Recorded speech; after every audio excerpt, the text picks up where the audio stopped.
NYSE.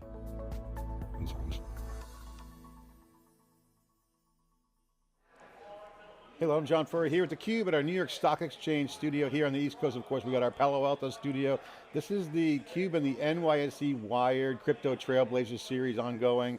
So he's talking to the leaders who are making it happen, bringing in the future, building out the networks, building out the technology to bring in a new era of money, programmable money, applications, kind of the convergence of tech and finance kind of coming together. We've got Morgan Krupetsky, she's the VP of OnChain Finance at Ava Labs, and Connor Dougherty, investor, Valinor Group. Thanks for coming in and being a leader in the crypto trailblazers. You guys are blazing the trails. Thanks for coming in. Thank you for having us. So we had you guys on before, and again, the theme is consistent. There's awakening in the market, Morgan, on finance and crypto. And when I say crypto, the infrastructure, it's not so much cryptocurrency, yeah, that's hot, but the movement of the shift on the platform is driving all the traditional players to come in. What's your take on that? Yeah, so I started at Ava Labs a little over 3 years ago after over a decade in traditional financial services, and it's been very interesting to see this major kind of convergence between TradFi, DeFi, CeFi, and tokenization, and it's really converged again over these past few years, and I think we'll continue to see that convergence going forward. And to your point, John, there's been a evolution, I would say, in terms of a focus and use cases with respect to the crypto industry on more kind of crypto casino and speculative use cases. Finally, we're seeing, and slowly, but we're seeing that shift to kind of more real world adoption and leveraging the tech as an enabler to drive forward various real world use cases, which I'm sure we'll talk about. So it's a really interesting and exciting time, I think, in this space, and Connor and other partners have been pivotal parts of that, where we're finally starting to drive things forward from a real adoption perspective, solving real world issues. And so it's definitely exciting to be kind of at the forefront of that. We had Luigi on, he was talking about the Avalanche network. Connor, the investment coming in, the confidence is critical, enthusiasm's high, but now running things. What's the importance of Avalanche in this? Because I think this is a key disruptive enabler, because it's going to enable some disruption in a good way. Yeah, I mean, I think from an Avalanche standpoint, and Con, feel free to add in, and I think probably Luigi mentioned this when he was on, but I think from the beginning, our stated mission has been to digitize and tokenize the world's assets. So the concept of real world asset tokenization is obviously, to your point, very popular, and there's a lot of enthusiasm around it today, but we've been focused on it from day one. And from an Ava Labs perspective, the team is this awesome mix of academics, engineers, and business people. A lot of people have come from Wall Street, who have come from financial services, from both the buy side and the sell side, who are really driving things forward. So from an Avalanche ecosystem standpoint, there's a lot of tech enablers and differentiators in terms of what it is that is drawing institutions and partners to the Avalanche network. But there's a lot of kind of value add and trusted advisor relationships that we've built with capital partners and other institutions to form this really institutionally focused ecosystem. But Connor, talk about your role in this, because you have a traditional finance background as well. It's like it's coming together. It's not the insiders anymore, kind of driving and plowing the fields. It's going next level. What's your role? What do you guys do? How does this fit in? So Valinor, we formed it last year. We're really focused at the intersection of traditional finance and crypto. I think last year, even more than this year, that was more of a controversial take, and certainly a little earlier. But we believe that all financial assets are going to move on the blockchain rails, and so our particular skill set is in the credit arena. That's our investment acumen for our entire team comes from that space, and so we've really been looking at Chu's talking about Avalanche's focus.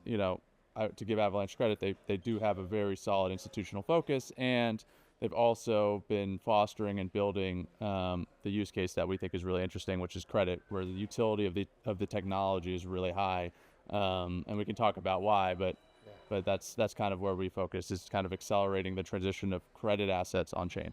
I think this is OnChain Finance. That's your title. You're the VP of OnChain Finance. I'm like, okay, that's a new title. I haven't seen that one before. But it speaks to kind of what's happening. I mean, it is what it is. OnChain Finance. Got credit, vehicles, all kinds of new products are emerging. What is on-chain finance, Morgan? That's a good question. So I think, as I mentioned before, really all these historically disparate worlds are increasingly converging, whether that is DeFi and tokenization or tokenization and traditional financial services. And so when I think about on-chain finance, I think it's inclusive of everything from DeFi and institutional DeFi, tokenization, payments and treasury, and then wholesale finance or institutional finance. And it's really on the latter, how are large-scale institutions, banks, central banks, FMIs, leveraging the technology to drive forward their day-to-day business. Could be from a more operational front, which we could talk about, or from a revenue generation perspective. And so all of these kind of verticals or sub-verticals are not necessarily mutually exclusive, but together they really, again, leverage the technology to drive forward something within the financial services arena.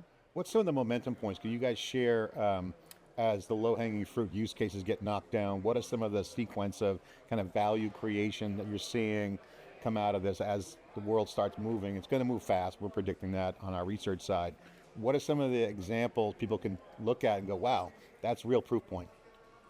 Yeah, so I would say, and I'm happy to start off on a more retail perspective, and then kind of if you want to add in from an institutional perspective, I think over the past year and a half, stablecoins obviously have really increased in attention and focus, and obviously they've been around for a while, but I think stablecoins were a critical piece of blockchain-based infrastructure that are really kind of driving forward various use cases today. From a more retail perspective, I think the order of operations has been, especially in the global south and developing and emerging markets, just the ability to enable individuals and businesses to access dollars, right? That's the first and foremost value prop. And so we're seeing that already happening. There's over $260 billion in stablecoin market cap today. Then the ability to, again, leverage the technology to enable digital savings accounts on those dollars. And then finally, the ability to use various stablecoin-enabled card products to kind of complete that order of operations and allow people to spend. From an institutional standpoint, we're seeing private credit partners leveraging stablecoins plus programmatic credit facilities to drive forward things in that realm. And maybe, Con, if you want to talk a little bit to that. Yeah, I think what's most exciting for me personally is I'm able to invest in asset classes that would require a ton more infrastructure than we have as a firm today. And so if you think about the past shops I was at, there was an equal amount of back office folks as front office folks to manage all the manual data, review it, especially in asset-backed credit, right? Asset-backed credit is in these revolving facilities. There's a lot of money moving in and out, and if you can monitor that programmatically, look at the collateral, and get direct data feeds and pull that all into like a kind of a coded servicing element. The efficiency yeah, and so we wouldn't be able to participate in that market unless we use the tech. So that's the most tangible point I can make. If we had Tom Lee on, a bunch of other folks, they're all like, yeah, you could stake, staking is huge. You're starting to see the value shift to the holders. And so that's becoming a product opportunity. So I guess the question is, if you guys had to put your product hat on, your product managers, what products come out of this? As you look at the momentum, you give a great example, some of the efficiencies you can be agile on and have differentiation and achieve the success. There's a product opportunity to create new financial products from this. What's different? How should people think about what evolves out of this versus the rip and replace, lift and shift, old way, new way? Is there any thoughts there? Yeah, like the way, just to create like frameworks on how I think about it, I really think that this is like finance's cloud moment. Like I think there's a fully new operating system that's here. And so when you think about just starting an asset management firm, that's going to be completely rethought, right? You don't need just like a tech firm, when they could now have the cloud, they didn't need to buy all the server racks and all the tech infrastructure to start that business. I think in finance, it's going to be a lot easier to start financial firms because all that back office barrier to entry has been reduced. And so you'll see more entrepreneurship in the space, which is really exciting. Yeah, well, we're seeing that right now. If you go back, I was mentioning this on a previous podcast, where if you go back to like 2016 to 2018, all the alpha nerds were coding away. Blockchain was the hottest area, and of course then AI hit, and then a little bubble problem. But now it's back. If you look at all the startups coming out, I mean, New York, San Francisco, Miami, all around the world, it's not just the US, some serious tech being built right now. And that's a sign. Definitely. Yeah, I mean, I think historically we've seen a lot of, and this continues, a lot of tech really focused on various types of infrastructure, whether it was blockchain, obviously from the Avalanche standpoint, or oracles, on and off ramps, privacy solutions, so on and so forth. And I think that that's going to continue. But I think where we get increasingly excited is when we meet various builders that are building applications on chain that we consider kind of tech enablement partners who are, who have a B2B or a B2B2C go to market. And they're the ones who I think are driving forward a lot of this adoption as it relates to bringing the real world on chain and mass adoption, because they're generally speaking building things that are solving real world issues and novel concept. And that are really kind of helping the traditional markets, whether that is institutions or various types of enterprises, leverage this technology in a way where it is not the feature, it is totally abstracted away, but it enables a net new product, service, or capability that historically was infeasible or incapable before. And obviously Valinor is one example of that. You know, one of the things I want to get both of your thoughts on, if you don't mind, is the cultural revolution that's happening.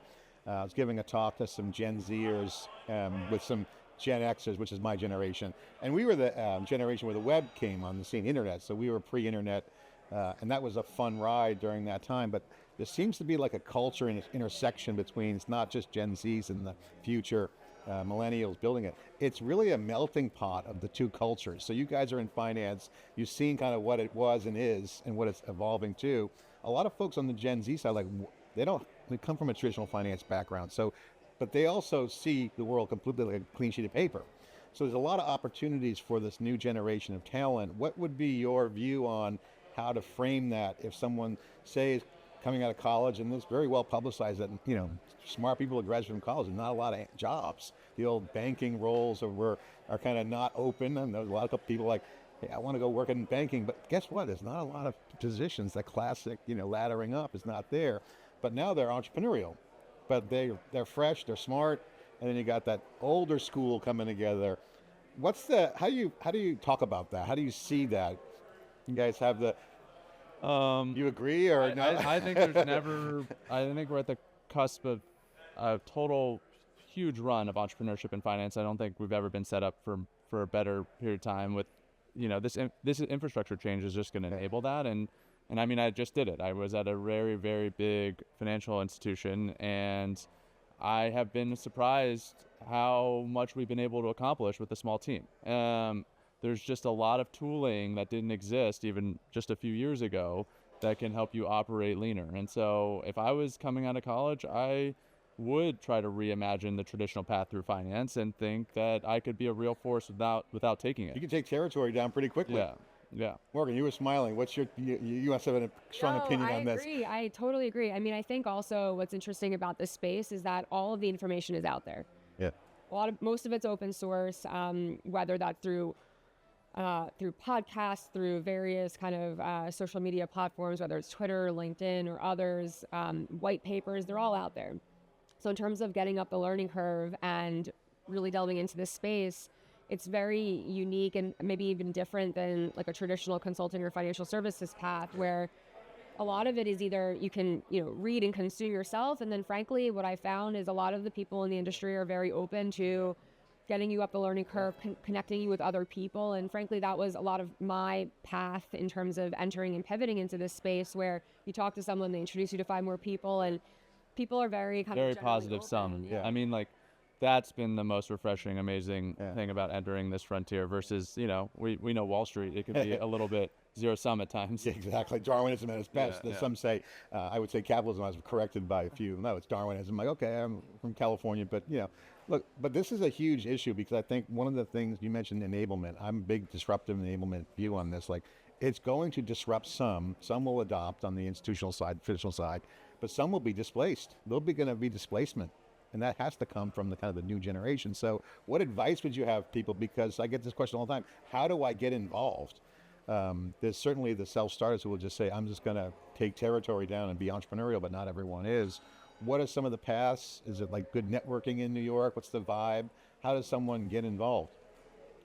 Yeah, I mean, from my perspective, and feel free to add in, I mean, being in New York, especially now, given the positive regulatory environment, New York has drawn so many more entrepreneurs, and obviously it's been the center from a financial services perspective for a while now. And so I think there's a ton of different networking events, and obviously you guys are a prime example of that. And networking events, conferences, meetups, and generally speaking, they're pretty open. And so I think a lot of it is Just getting meet out people. there, meet people, and just like immerse yourself.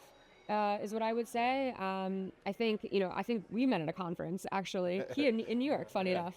So I think it's out there. It's just a matter of taking advantage and doing the work. I mean, obviously you have to be proactive, but the resources are in front of you. Yeah, I mean, I don't think it's any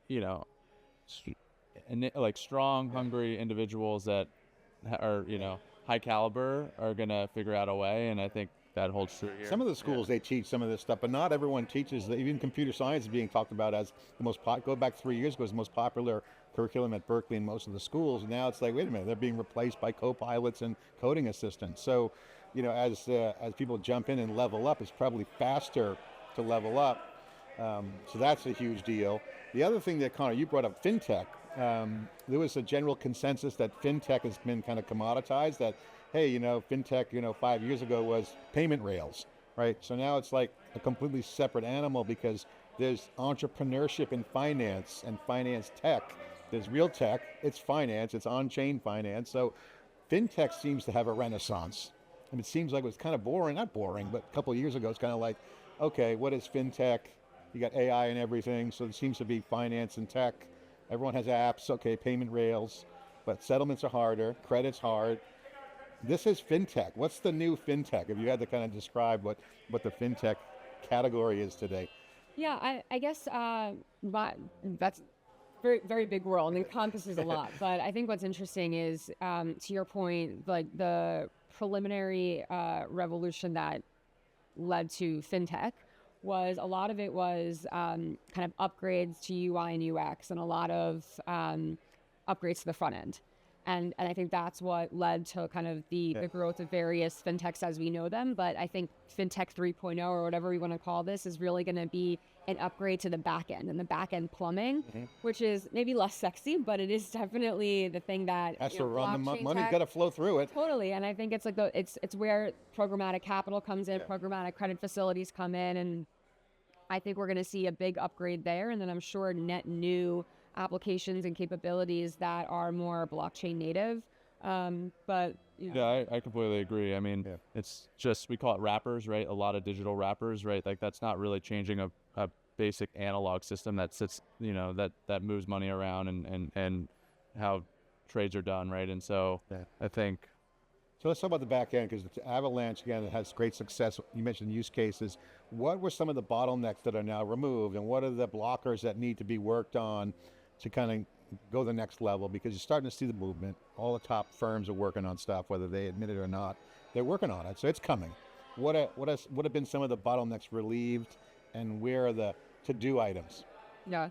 So for us, from an Avalanche standpoint, obviously on-chain finance has and continues to be a big focus. Within that world, I would say driving forward private credit is something that's of particular focus for us, because I think it's an area which, as Connor alluded to, is historically, operationally very intensive, and where I think a lot of this technology, be it stablecoins, programmatic credit facilities, can really help. And so maybe, Connor, if you want to kind of elucidate some of that. Yeah, I mean, I think it's not going to be easy, and we're set up our business to try to accelerate what I think is the most important unlock, which is like actual institutional capital coming on chain. Credit is an institutional product if we want to focus on credit. And so I think a lot of what you've seen is, and I'm not trying to knock any of it, but like more on the marketing side with relation to the tech, but actually using it and moving and provisioning investment dollars on the rails is slower. And so I think what you need to do, and what we're trying to do, is show that we can design better risk rewards at the point of origination. Deals that we're doing by using the tech are less risky per unit of return. And if you can do that, that will make institutional capital interesting. And that's to your point, the back end, not very sexy, but has minimum requirements. You have to hit that hard, making sure it works.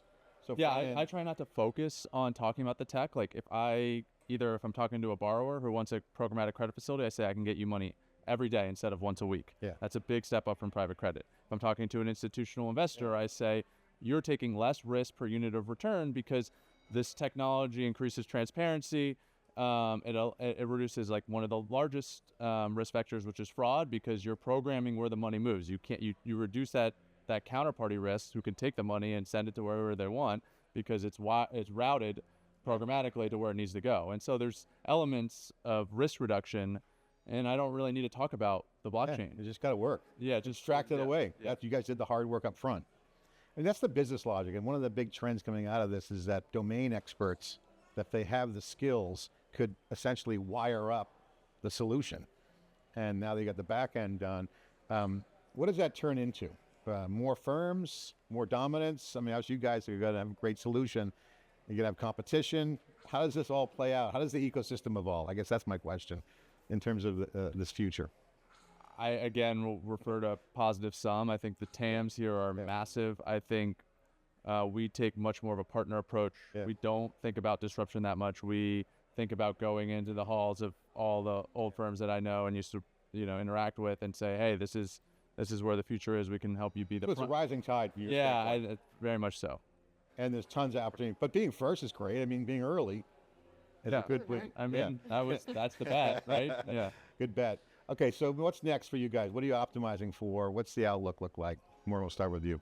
Sure. I mean, I think for us, we're really doubling down on this space from a resourcing perspective, from a personnel perspective. Again, I really think that all of these worlds are going to continue to converge, and I think we'll see more, and we're already starting to see this, traditional enterprises and companies with distribution entering the space and offering various blockchain-based product services and capabilities to their customers, again, abstracting away the tech and just enabling them to have net new products, which is great, and kind of the goal and the North Star, where it's like you're using the tech without even knowing you're caring about the tech. And so I think the more of that we see, the better. Today, as an example, one of our other partners, our tech-enablement partners called Convergence, they're really taking a private equity approach to crypto adoption by buying more traditional businesses and installing kind of a crypto or blockchain backend and really helping to upgrade those companies. And so I think more Convergence, more Valinors, more of some of our partners, again, who are driving these real world use cases,